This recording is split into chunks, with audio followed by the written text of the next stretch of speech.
Hello, everybody, and welcome to the Afternoon Tune. I am your host, Josh, and with me is my co-host. It's your boy, Chase. And it is your boy, Nick. Black Box, which is the Amazon Prime original film.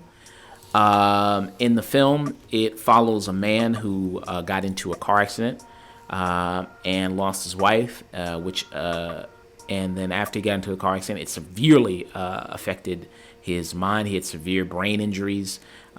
He was in a coma for 3 days, as the film says, and actually declared brain dead one of those days, and miraculously woke up the third day. And in the film, you see as it's going through his life afterwards, and with him and his daughter basically is running the show. She's basically the one in charge. I mean, she's the wife, she's the mother, you know what I mean? Like, she's basically, ever since the mother has been gone, I mean, she's the one that's preparing dinner. She's the one that's reminding him to pick her up from school, to drop her off at school, for him to wake up, for him to eat breakfast. You know what I mean? I mean, she's basically there on top of him, every step of the way. Ever since the mother's gone, and it, I mean, kudos to her, because he's basically being, taken in charge. I mean, she's only maybe 10 or 11, maybe, and you see, ever since after this accident, his life is just kind of completely going more and more in shambles, as you see, he tries to go get his old job back. They won't allow him back. It's because he was a photographer, and tries to go and get his job back, and it's I mean, we don't think we want you back anymore. Sorry what happened to you and all, but it's just your photos just don't have that same spark as they used to. So we kind of don't want you here anymore. You know what I mean? And then issue with him constantly have this issue of short-term memory, because you see he leaves notes everywhere, kind of in the house, these little notes and everything to help remind him, because his short-term memory is so bad.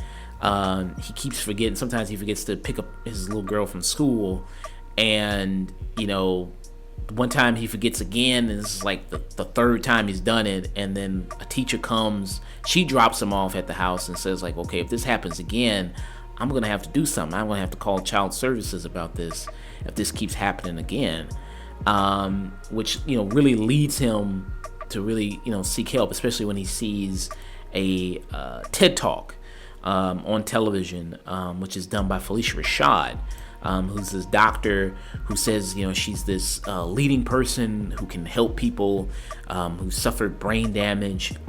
And, she's a person that can help with something, along the lines of his injury. So that intrigues him. So he goes to see her and starts beginning these treatments in order to help him, regain his memory, help him with his brain damage. And I will say that, it's a very solid film when it comes to the performances. And, I think everybody does a pretty good job. It feels a lot kind of like it would be maybe better as an episode of Black Mirror, because I don't know if it's a concept that really is very good, because this is an hour and 40 minutes. It's not that long, but maybe if it was better, maybe I think it would maybe suit better as that kind of episode of kind of Black Mirror, because it has a little bit of a twist there. I don't really think you need to make it that long. Because sometimes Black Mirror episodes can be an hour and 10, sometimes an hour and 20, sometimes if the material calls for it. And I think this is kind of what it feels like. I don't know. I mean, what did you guys think about that? Personally, I don't think that it's too long. I just think that it doesn't use its time as wisely as I think it should have. It has a very interesting twist that I feel like wasn't explored as much as it could have been. Yes. I agree with you. I feel like I think this moves really too slowly, and The first act for me, it felt really soap opera-y. It felt like it felt like everyone was just playing up emotion a little too cheesily. But then the twist happens, and it gets downright insane. But it also doesn't really commit to that insanity. This is kind of like Get Out meets Total Recall, but it isn't committing to either being completely insane or really topical. And something that I don't think we mentioned, this is a Blumhouse movie. This is produced by Jason Blum. And they're very hit or miss. Sometimes you get something amazing like Whiplash or Get Out. And on the other end, you get shit like Fantasy Island or Truth or Dare. Yeah, and I could definitely see some of those influences, but the problem is I feel like it doesn't really have a tone for most of the movie that it sticks to. Well, not every movie needs to have a consistent tone, but when you're using that tone, you have to commit to that in the moment. Yeah, true. And this really doesn't. Yeah. It's like once the twist happens, you can get really psychedelic. You can get really terrifying. You can get into like issues of identity, but it doesn't really do that. Yeah.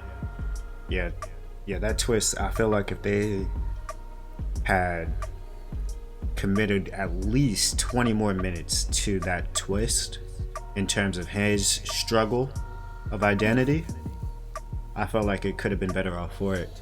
It feels like they were trying to write a twist on the level of something like Fight Club, and something that they were setting up to. Okay, when people rewatch this, they'll see where we were laying the breadcrumbs for this. And there are pretty nice breadcrumbs laid out, and you'll see why things are the way they are with him. But, yes, but it's also Shyamalan syndrome. You can't write your movie around a twist. Yeah.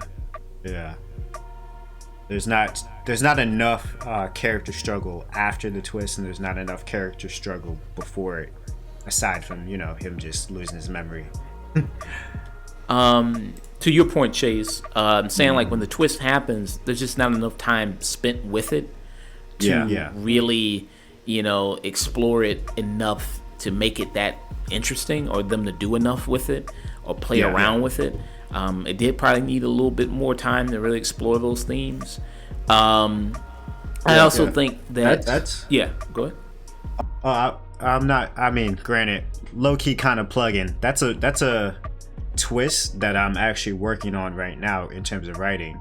So to see this, I was kind of just like, oh wow, that's cool, but like, this is where I'm going with this. This is how deep I'm going with this. This is how this affects his family life. This is how this affects this, that, the third. Right. So to see them kind of, shove that aside was kind of disheartening. To see that not truly be the struggle that it could have been was disheartening. I'm trying my best not to spoil this. Yeah, I mean, because like I said, it just tries its best to kind of do something with it, and I don't think it executes it that properly. And I think with it, because that's why I said I think like it being an episode of like it feels kind of like an episode of Black Mirror, kind of one of maybe their weaker kind of episodes, maybe, or this feels like it was. This idea was written on a napkin, and it was in Charlie Brooker's garbage, and somebody was dumpster diving. Damn. It's not bad. I'm just saying that in jest. Yeah. And since we're on the bad of this movie, how much did you guys like the musical cues whenever something would happen? They just play the generic. Whenever something bad would happen, it would be so manipulative. It was just too on the nose. That's one of my most hated cliches. It's like, really generic musical cues in movies. Yeah, there's some. I mean, the score of your movie should augment the emotion. It shouldn't drive you to it.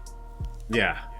Because this movie's done by a first time, I think, one or more, like, it's like kind of like he's done short films before, but this is, I think, his first like feature film. So It feels like it.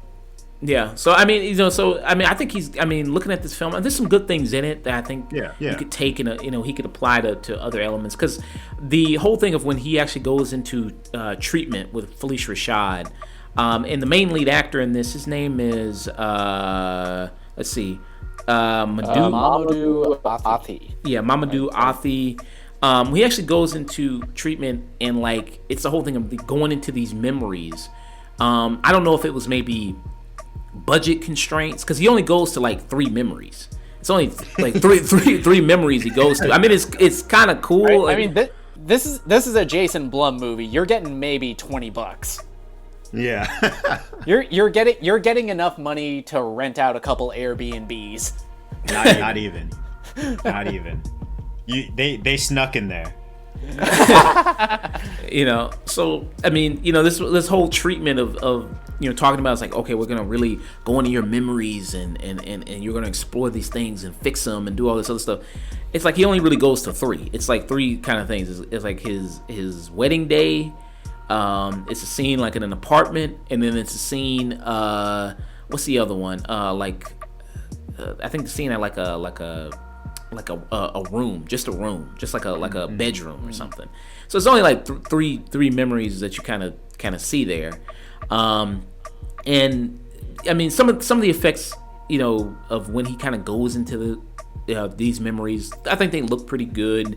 And the whole thing with the blurred faces, because like when he goes in these memories, like people have these kind of blurred faces, he can't make them out 100%. That's kind of, I think, kind of creepy in a little aspect. There's also this creature, in these memories that's following him around. I kind of have a thing that kind of creeps me out sometimes with people, like their bones, hearing bones break and crack and things like that. Like I kind of have a thing with that just kind of disturbs me a little bit. I find very creepy. So that, I mean, something like that kind of creeps me out, and kind of it did kind of make a generic kind of like monster noise, like like as he was kind of kind of cracking and things like that. But I thought certain elements like this creature kind of following him around in these memories did look pretty good. And as we talked about, in something like Scare Me, with kind of like a horror film that really uses its budget very wisely. It's very creative in a lot of the aspects of really using its budget and everything. I think there's some aspects where this film does it as well, where it does kind of use its concept. It doesn't, I don't know if it probably didn't have enough money to fully execute the concept, because this is relies a little bit more on effects and kind of bringing that up, putting it into the story. But I still do think it does a very good job at kind of taking you into the memories. It's a cool idea that just doesn't work out 100%, but I do like it, and I do like a little bit of the things they do with it. And I mean, what did you all think about just of what was done with the whole memory stuff, and just like when he was going to go see Felicia Rashad? Like, what did you think about that? So my personal take on it was that although yes, it's interesting, there wasn't enough. There should have been at least maybe 5 to 6 memories at least. Just because I feel like there's yes, the memories that are shown are impactful to this character, as we find out, but there's more to life than just those 3 memories. Right, yeah. And there's a particular memory that I wish that they had foreshadowed a little bit sooner, because it plays a very big part in the end. And that could have been the 4th memory, rather than it just be those 3.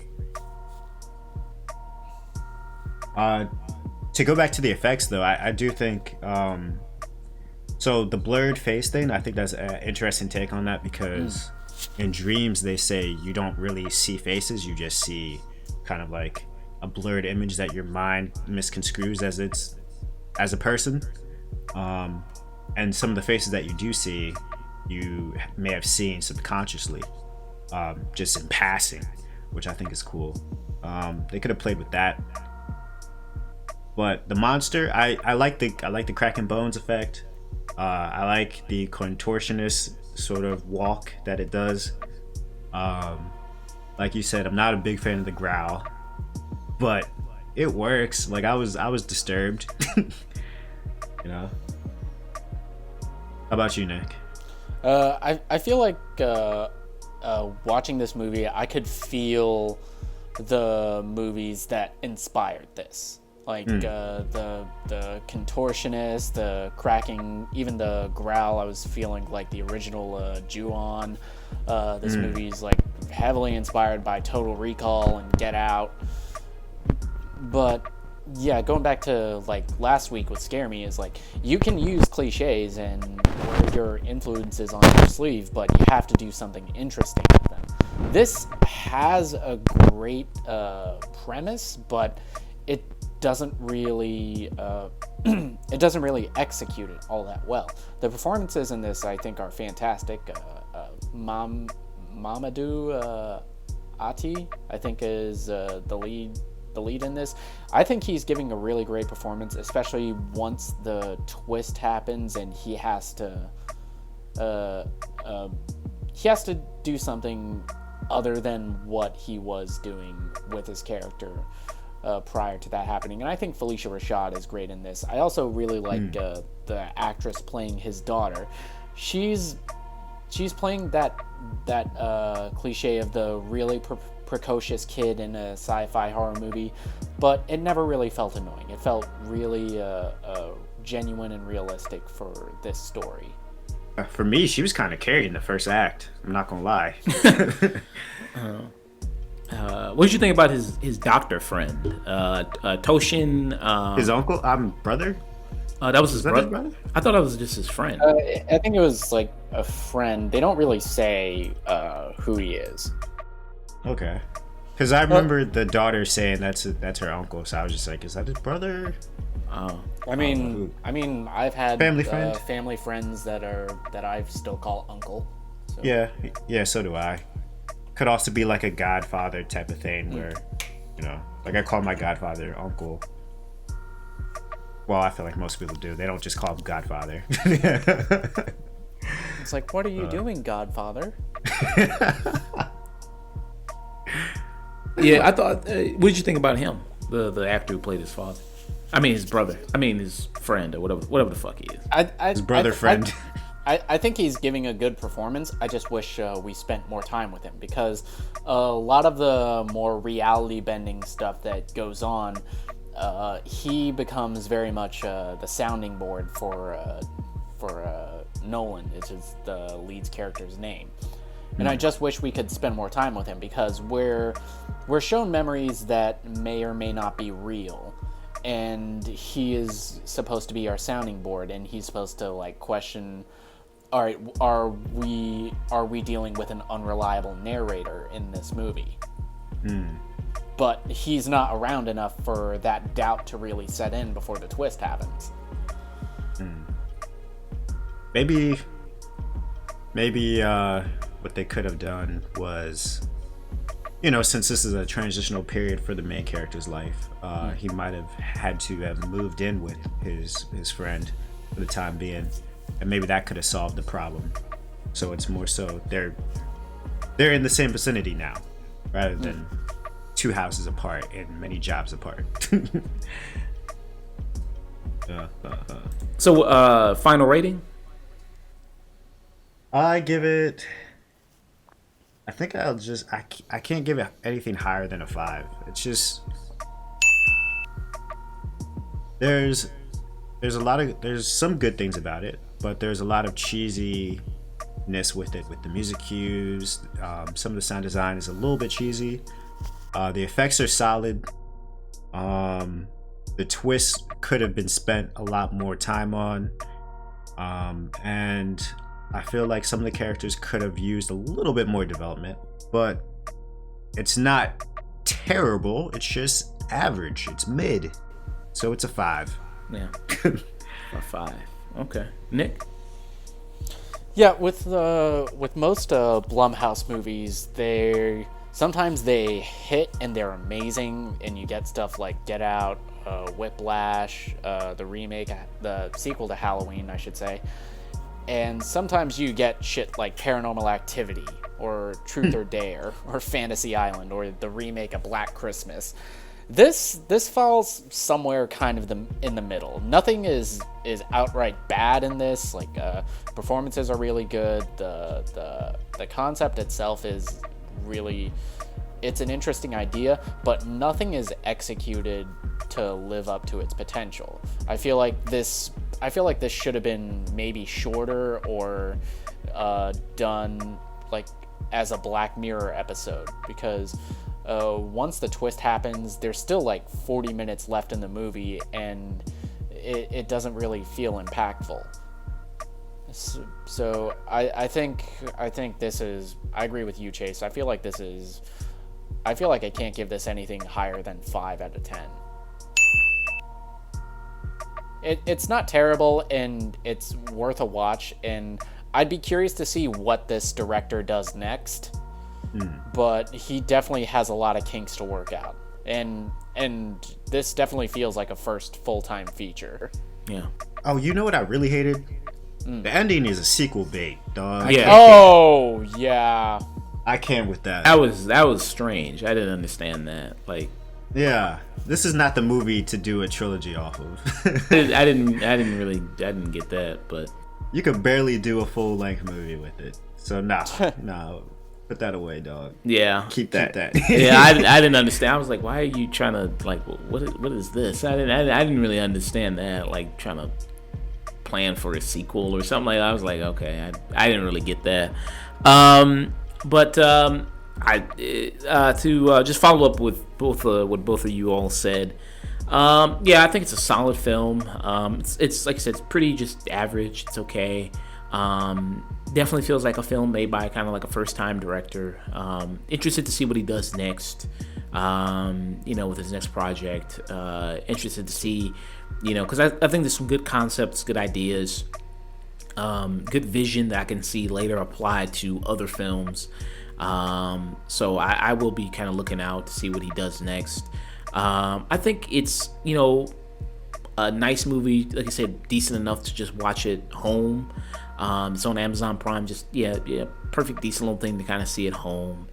I also think that it seems like a concept that would have been better maybe served as like an anthology, part of like an anthology episode on an anthology horror series, like maybe Channel Zero, like maybe something like Black Mirror. Maybe maybe I'm thinking a lot of Black Mirror because just of the pure tech aspect of it, of like you have this technology that allows you to go in these memories and what they kind of do with that. So maybe that's why I'm drawing a lot of comparisons to something like that. I think everybody in the film did a solid job. Felicia Rashad, it's good to see her in something that's not a Tyler Perry movie. I'm always happy when she gets work outside of that, which is pretty nice. So for me, I will give it a 6 out of 10, light 6 out of 10 for me. So like I said, if people want to check it out, and also I'm always good to see Black people in a movie, especially kind of in a horror kind of theme. That's always kind of nice to see. Yeah. It's also being smart and not conveying any stereotypes at all. It's nice to see. Yeah, I mean, they're just regular people. You know what I mean? Like Yeah. regular people, dark skin actors as well. Even though I mean, they don't really have a lot. You don't have any dark skinned women in here, but Yeah, because I was about to say they have a lot of light skinned children for being so dark skinned. Yeah, but but gotta work on that. It's cool, but it's a light 6 out of 10 for me. I hope you all really had a good time listening to this. To anybody listening to this, hey, you always know what to do. Go look, like, subscribe, comment, let us know what we did wrong, let us know what we did right. Constructive criticism is never a bad thing. Social media, check us out. Twitter, The Afternoon Tune. Facebook, The Afternoon Tune. Just everything, The Afternoon Tune. If you're listening to this on YouTube, let it be known to you that we are now on Apple Podcast and Spotify. Apple Podcast, don't forget to always review that as well. That also helps it out, boosts us up, 5 stars, maybe a review. Maybe give us a review. Review if you all are in the mood to write one. That's also very helpful. So, hey, all those things like that help boost you up. Can't do this without you. All that good people support shit. To quote Homelander, you guys are the real heroes. Yeah, you guys are the real heroes. You guys get it done. You know what I mean? Chase, what you want to know where people can find you? You can find me at Mr. Chase Mac at Twitter, Instagram, wherever. It's spelled Mr. M.R. Chase, Chayse, and then Mac, MAC. How about you, Nick? All right, you can find me on Twitter and Instagram at Night and Day Nick. That's spelled NIGHT, the letter N, DAY, Nick. All right, awesome. So to all you people out there listening to this, hope you had a great time listening to this. And don't forget to always stay tuned.